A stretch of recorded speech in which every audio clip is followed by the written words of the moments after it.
অনিয়ম, দুর্নীতি, লোক ঠকানো, মিথ্যাচারের যে সাগরে ডুবে আছে দেশ, তা কি হঠাৎ করে হওয়া কোনো অধঃপতন?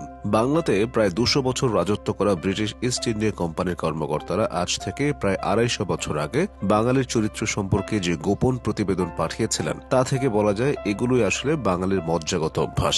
এসব প্রতিবেদন অনুযায়ী বাংলায় যথার্থ সৎ এবং সত্যবাদী মানুষের অস্তিত্ব বিরল। সর্বত্র জুড়ে আছে অবিশ্বাস, উভয় পক্ষই বিশ্বাস ভঙ্গ করতে পারে এমন আশঙ্কা নিয়ে সব চুক্তি বা দলিল করা হয়। জনসাধারণের মধ্যে দেশপ্রেমের বালাই নেই। ব্রিটিশ ভারতের গভর্নর জেনারেল এবং রাজস্ব বিশেষজ্ঞ স্যার জন শোর 1784 সালে তার প্রতিবেদনে লেখেন, বাঙালিরা ভীরু এবং দাস সুলভ, তবে অধস্তনের প্রতি আবার ব্যাপক চোটপাট নেয়। ব্যক্তি হিসেবে মানসম্মান বোধ কম, জাতি হিসেবে এদের মধ্যে জনকল্যাণমূলক মনোভাব একেবারে নেই। যেখানে মিথ্যা কথা বললে কিছু সুবিধা হতে পারে, সেখানে অনর্গল মিথ্যা বলতে এদের একটুও বাধে না। যেখানে শাস্তির ভয় নেই, সেখানে মনিবের কথাও শুনতে গড়িমসি করে।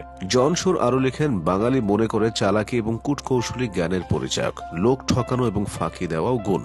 এর প্রায় এক দশক পর 1792 সালে ইস্ট ইন্ডিয়া কোম্পানির চেয়ারম্যান চার্লস গ্রান্ট তার 20 বছর কাজ করার অভিজ্ঞতা থেকে লিখেন, বাঙালিদের মধ্যে সততা, সত্যবাদিতা এবং বিশ্বস্ততার বড়ই অভাব। স্বার্থ সিদ্ধির জন্য মিথ্যা বলা একটা স্বাভাবিক ব্যাপার। সাধারণ কাজেও লোক ঠকানো, ফাঁকি দেওয়া, ধোঁকা দেওয়া, চুরি করা একটা সাধারণ ঘটনা। তিনি আরো জানিয়েছিলেন, জীবনের সর্বক্ষেত্রে চলছে প্রবঞ্চনা, প্রতারণা, ফাঁকিবাজি। সেই সঙ্গে রয়েছে দীর্ঘসূত্রতা, জাল, জুয়া, চুরিও চলে নির্দ্বিধায়। চার্লস গ্র্যান্ট আরো লিখেন, অন্যের ক্ষতি করার প্রবৃত্তি বাঙালি চরিত্রের বৈশিষ্ট্য। এমন পরিবার খুব কম আছে যেখানে বিষয় সম্পত্তি নিয়ে বিরোধ নেই। এরা অশ্রাব্য গালাগাল করে মনের ঝাল মেটায়। তার ভাষায়, আইন প্রয়োগ করেও বাঙালির চরিত্রগত দুর্নীতি নির্মূল করা দুরূহ।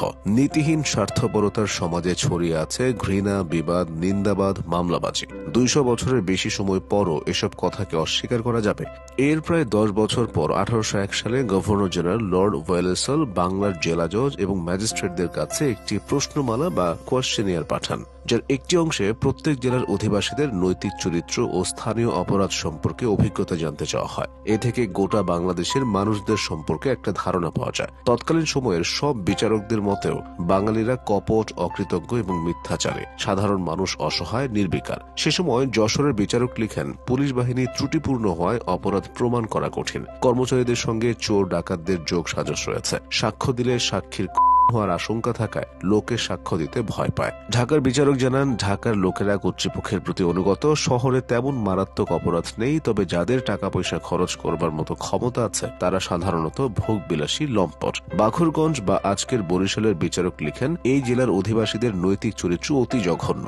এমন কোন জোচ্চুরি নেই যা উচ্চ শ্রেণীর মধ্যে দেখা যায় না। নিম্ন শ্রেণীর মধ্যে আছে ডাকাতি।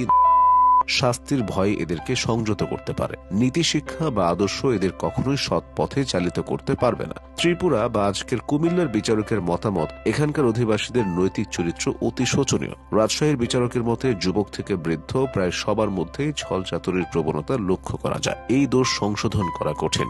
জামালপুরের বিচারক বলেছিলেন, বাল্যকালে নীতি শিক্ষার কোনো ব্যবস্থা নেই, ভোগাশক্তি সংযমের শিক্ষাও দেওয়া হয় না। এটাই অপরাধ প্রবণতার কারণ। আরেক চিঠিতে তিনি লিখেন, নৈতিক কর্তব্য সম্পর্কে এদের কোনো ধারণাই নেই। সাধারণ লোকেরা ছল চাতুরি করে চলে। এরা অলস ও ইন্দ্রিয় পরায়ণ, নৃশংস অথচ কাপুরুষ, উদ্ধত আবার হীনমন্য।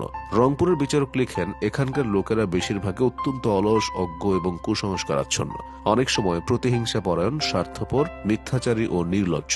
জালিয়াতি ও ফাঁকিবাজিকে এরা খুব বাহবার কাজ বলে মনে করে। এ কারণে পরিবারেও একে অপরকে বিশ্বাস করতে পারে না। আজও বুদ্ধিজীবী শ্রেণী, বিচারক, আইনজ্ঞ, চিকিৎসক, প্রকৌশলী, শিক্ষক বা ব্যবসায়ী, সব জায়গায় একই চিত্র। যেন এক ধরনের সামঞ্জস্যহীন প্রতিযোগিতা চলছে। কে কাকে ডিঙিয়ে যেতে পারে, নিয়ম কানুনের বালাই নেই। সে সময় সমাজ হিন্দু ও মুসলিম দুই ভাগে বিভক্ত ছিল। কয়েকশো বছর শাসন করেছে মুসলিম শাসকরা। হিন্দুদের সম্পর্কে প্রতিবেদনে বলা হয়, এরা ডাহা, মিথ্যা বলতে পারে, চাকরের মতো তোষামত করতে পারে। শিক্ষা কেবল তাদের নিজ ভাষা পরিচয়ের মধ্যেই সীমাবদ্ধ।